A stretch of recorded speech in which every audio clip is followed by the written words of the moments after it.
تو مجھے یہ فائدہ ہوا کہ میں لوگوں کے ساتھ اپنا تجربہ شیئر کر سکتا ہوں.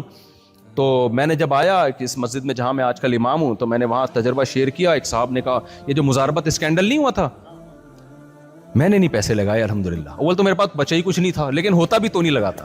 تو لوگ مجھے کہتے تھے پیسہ لگاؤ. میں نے کہا بھائی جب میرے پاس پیسہ تھا تجربہ نہیں تھا, اب تجربہ ہے لگانے کے لیے پیسے نہیں. تجربہ بہت ہے, میرے تجربے سے فائدہ اٹھاؤ. وہ کہتے کیا تجربہ؟ میں نے کہا مزاربہ میں بالکل پیسے مت لگاؤ. لوگوں نے کہا وہ فلاں نے ڈیفینس میں بنگلہ خرید لیا.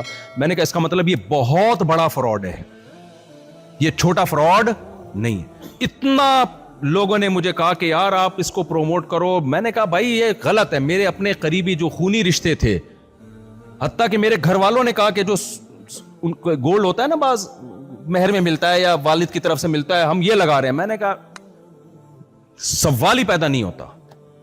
لوگوں کو میں نے روکا.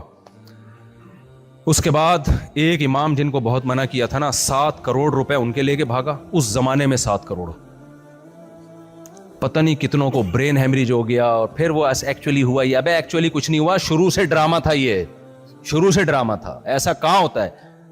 ایک صاحب میرے پاس آئے, مجھے کہنے لگے کہ بھائی وہ مفتی صاحب میں پیسہ لگا رہا ہوں. میں نے کہا کیوں لگا رہے ہو پیسہ؟ کہہ رہے ہیں اصل میں وہ جنریٹر جو ہے نا, ایک کمپنی کو جنریٹر چاہیے.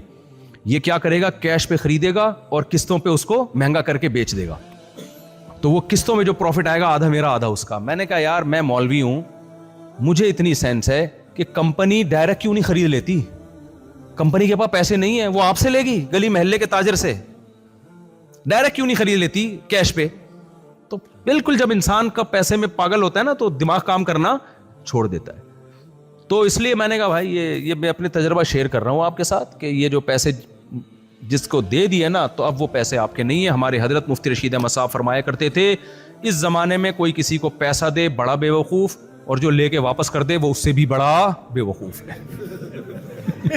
ایسا نہ کئی لوگوں